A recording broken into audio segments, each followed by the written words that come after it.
Et oui, Roman, aujourd'hui je reçois Isabelle Sartori, directrice du festival Les Larmes du Rire, qui se déroule pour la 38e fois à Épinal jusqu'au 12 octobre. Bonjour Isabelle Sartori. Bonjour.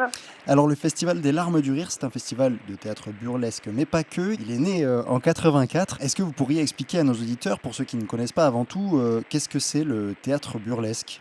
Alors en fait, Les Larmes du Rire, c'est un festival de théâtre burlesque, mais en fait, ce qui fait vraiment l'originalité de ce festival, c'est de proposer des spectacles très diversifiés, ce qui permet un autre regard sur la création d'humour. Parce qu'en général, quand on parle d'humour, on pense tout de suite à du one-man show ou du stand-up.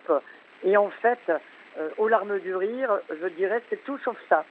Donc en fait, on va retrouver des spectacles de seul en scène, ce qui n'a rien à voir avec un one-man show, car j'aime à préciser qu'un seul en scène, c'est un spectacle qui est écrit de bout en bout, c'est du théâtre, mais avec un seul comédien sur scène, qui peut d'ailleurs jouer plusieurs rôles en même temps. Et ce ne sont pas Mhm. des sketchs qui sont avec des noirs, qui sont coupés. Donc un seul en scène, c'est un vrai spectacle de théâtre avec une dramaturgie, un début, un milieu, une fin, qui fait une grande différence. Et puis on va retrouver également du spectacle musical. Il y a beaucoup de spectacles musicaux d'ailleurs, avec des chanteurs, avec des musiciens. Il y aura également des spectacles ouverts sur l'improvisation. Donc il y aura du chant, de l'improvisation, des seuls en scène, mais il y aura aussi l'occasion de boire un verre autour d'un spectacle. Ah bah tout à fait, parce que c'est un esprit, les larmes du rire. Donc forcément, il y a un accueil privilégié, il y a un espace bar accueil qui est quand même bien conséquent, dans lequel il se passe beaucoup de choses. D'ailleurs, il y a des spectacles avant et après, où il y a des rencontres, il y a des débats, etc. Avant les spectacles qui se déroulent sur la grande scène. Et évidemment, dans cet espace, on pourra boire et manger, des encas, bien sûr. On pourra boire et partager un verre avec les amis ou ceux avec qui on a partagé le spectacle. On pourra rencontrer les artistes.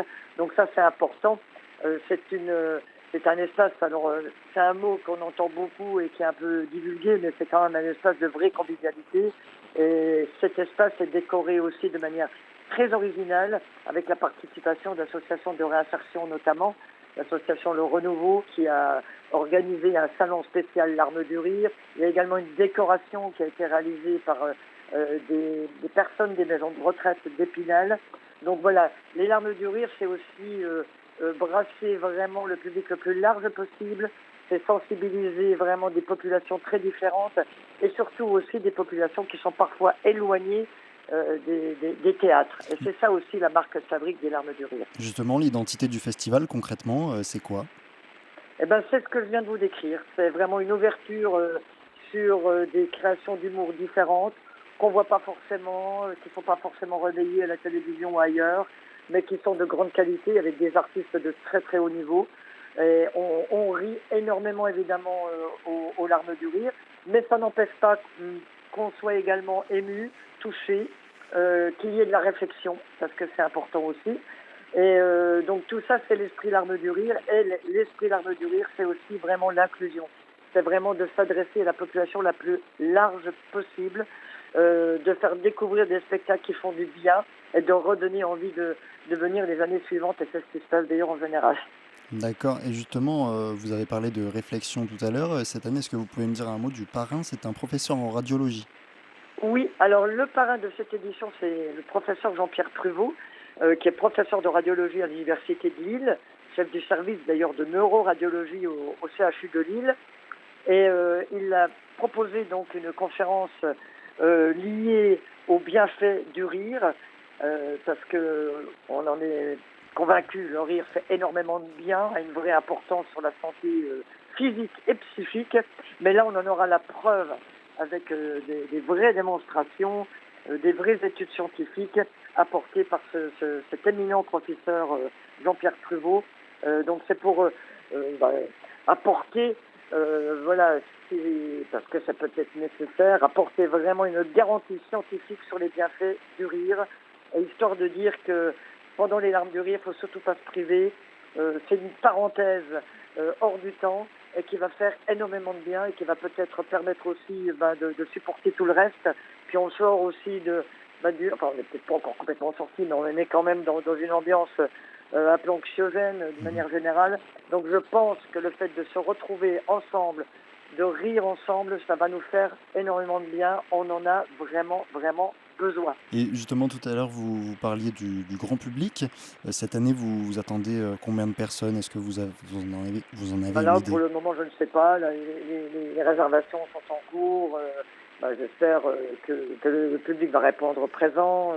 Chaque année, ça se passe toujours très très bien. Donc voilà, on attend le maximum de monde. Dans tous les cas, vraiment, venez vous détendre, venez nous retrouver parce que c'est un moment vraiment privilégié. Et quand on parle aussi de réflexion, il y a la compagnie zygomatique mardi 5 octobre qui apporte aussi une vraie réflexion. Euh, par l'entremise de ce spectacle qui est protéiforme, puisqu'il y a des chanteurs, comédiens, musiciens, et qui vont nous parler d'un sujet ô combien brûlant, c'est le cas de le dire, c'est le problème du climat, le réchauffement climatique et de toutes ces problématiques de plus en plus graves. Donc il en sera question dans ce spectacle mardi 5 octobre, traité évidemment avec beaucoup d'humour, Voilà. mais en même temps ça bouscule, c'est poil à gratter, et puis c'est ça aussi les larmes du rire dans sa marque de fabrication. C'est poser une réflexion et aborder des vrais problèmes graves, fondamentaux, de manière décalée, de manière différente, mais en attendant, le message est toujours passé. Et il passe certainement mieux quand on en parle avec humour aussi. Ça fait 38 ans qu'il existe, c'est ça le festival. Oui, tout à fait. En quoi est-ce important de maintenir des festivals comme ceci? Tout ce que je viens de vous dire, je pense, prouve que c'est important, puisque c'est vraiment très primordial de pouvoir réserver un espace-temps comme ça, privilégié. On va se retrouver, plaisir de se retrouver, de partager ensemble des moments voilà, d'émotion. Et de rire ensemble, ça crée du lien, ça crée un vrai lien. Et on en a, je pense, de plus en plus besoin. Donc je pense que ce genre d'événement organisé par la ville d'Épinal est plus que nécessaire et devient de plus en plus nécessaire. Et cette année, quelles sont les nouveautés? Tous les ans, il y a des nouveautés puisque c'est une programmation unique à chaque fois, même si on retrouve des compagnies qui sont déjà venues aux Larmes du Rire parce qu'elles sont attachées à ce festival et il y a vraiment un lien particulier, mais ça, à chaque fois avec de nouvelles créations.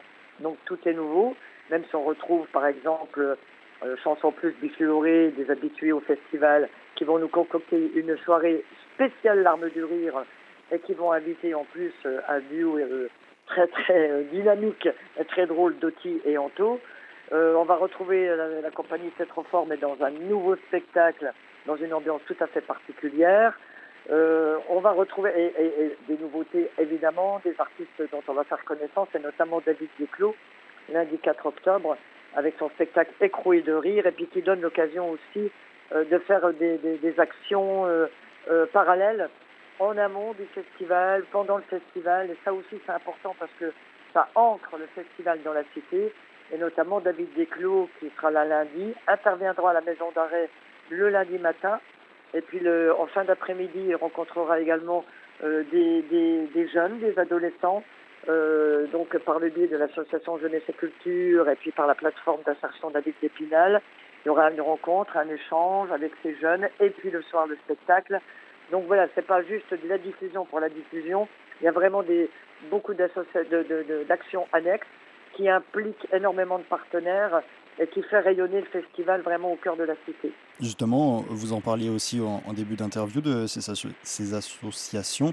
Est-ce que c'est important pour le festival de mettre en place des partenariats comme ça? Mais oui, pour faire irriguer justement le festival dans toute la ville et appliquer le maximum de public, de sensibiliser peut-être des gens qui sont pas forcément enclins à venir dans un théâtre, etc. Donc bien sûr que c'est important, donc la sensibilisation elle est majeure. Et l'intérêt aussi des Larmes du Rire, c'est qu'on est dans un lieu qui n'est pas connoté, c'est le centre des congrès qui est réhabilité complètement pour accueillir de la manière la plus conviviale et sympa possible le public. Donc il n'y a pas de problème, on ne rentre pas dans un théâtre sacralisé, donc c'est vraiment pour tout le monde. Tout le monde est le bienvenu et le public le plus large est le bienvenu. Est-ce que vous pouvez nous expliquer plus largement ces partenariats avec les associations? Tout à l'heure, vous avez parlé d'une salle entièrement remise à neuf, c'est ça? La décoration de l'espace accueil-bar du festival qui est installé donc au centre des congrès. Donc, ça fait avec la participation de l'association Le Renouveau, qui est un partenaire depuis très très longtemps. Ils ont réalisé un salon, là ils ont réalisé des tableaux de décoration. Donc c'est une association qui s'occupe de réinsertion bien évidemment sur Épinal et puis également à Rambervillers. Donc voilà, ça c'est important, ça implique des personnes qui sont bénéficiaires du RSA et du centre d'hébergement de cette association. Donc voilà, c'est un moyen aussi de les impliquer et de les rendre acteurs donc au cours de ce festival. De la même manière, les personnes donc des maisons de retraite d'Épinal préparent des tricots aux couleurs des larmes du rire, donc Ah oui. divers objets en tricot. Il y a vraiment une palette très très large de réalisations en tricot, ce qui fait que voilà, ils sont également impliqués, font partie prenante de cette aventure des larmes du rire. Et on les retrouvera d'ailleurs pendant le festival. Il y a beaucoup de partenariats avec les lycées, les collèges, donc la maison d'arrêt. Donc voilà, c'est vraiment des partenariats auxquels on tient beaucoup et ce qui permet donc une sensibilisation du public le plus large en les impliquant aussi directement. Ça prend place dans tout Épinal. Voilà, tout à fait. J'aimerais revenir sur la programmation. Est-ce qu'il y a des troupes lorraines et vosgiennes? Vous savez, le Festival des larmes du rire, la programmation se fait vraiment pour que la programmation soit la plus diversifiée possible, la culture n'ayant pas de frontières. Il y a vraiment des artistes qui viennent de partout. Il y aura la participation d'Amélie Arméo du Théâtre de l'Imprévu qui animera une conférence débat le vendredi 8 octobre. Et toutes les compagnies, sinon, viennent un peu partout de France parce que la culture est là aussi pour voyager, pour véhiculer. C'est bien d'apprendre des autres et c'est bien de voir un peu ce qui se passe ailleurs aussi. Quelles sont les têtes d'affiche cette année? Est-ce qu'il y a des spectacles, des pièces à absolument ne pas manquer? Tout est à ne pas manquer parce qu'en fait, ce qui est important, c'est de faire appel aussi à la curiosité parce que c'est une belle qualité quand on se déplace pour avoir des choses qu'on ne connaît pas forcément et qu'on est tout heureux d'avoir découvert. Donc vraiment, les larmes du rire, c'est également fondé sur la découverte. Tête d'affiche, c'est tout relatif. Ça veut dire quoi? Ça veut dire des gens qui sont passés à la télé tous les jours? Non, bon, forcément. Et donc, ce sont vraiment des artistes qui tournent partout, dans le pays et ailleurs, qui sont de grande qualité et qui sont vraiment à découvrir. Et vous, votre coup de cœur, c'est quoi? Tous les spectacles sont des coups de cœur, en fait, parce que c'est tellement diversifié. Ce sont des spectacles tellement différents qui apportent tellement de sensations différentes et d'émotions différentes que tous les spectacles sont à voir, à découvrir. D'accord, et un petit mot sur l'aspect pratique et peut-être sanitaire. Quelles sont les mesures sanitaires pour venir assister à un spectacle?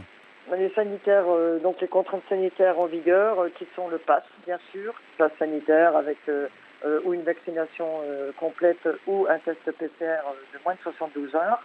Et puis, pour du masque à l'intérieur sur la tribune, ce sont les contraintes qui ont été annoncées depuis le départ. Et tout ça, c'est à quel prix exactement? Alors, il y a des tarifs très différents, donc ça va de 5 euros à 16 euros, possibilité d'abonnement. Donc là, moi, j'invite tout le monde à se renseigner, à me téléphoner pour avoir le programme, etc. Parce qu'on ne va pas détailler les tarifs, mais ce sont des tarifs vraiment très attractifs, choisis et décidés par la ville d'Épinal pour pouvoir accueillir le plus grand nombre. Donc le tarif maximum, c'est 16 euros, à l'exception du samedi 9 octobre où les tarifs sont de 13 et 20 euros. 20 euros tarif plein, 13 euros tarif réduit. Sinon, ça va de 5 euros à 16 euros en fonction des âges et en fonction des conditions. Donc un festival accessible. Merci beaucoup Isabelle Sartori d'avoir été avec nous pour ce Midi Lorraine. Merci beaucoup à vous. À bientôt. Au revoir. Au revoir. On le rappelle, les larmes du rire, c'est jusqu'au 12 octobre à Épinal.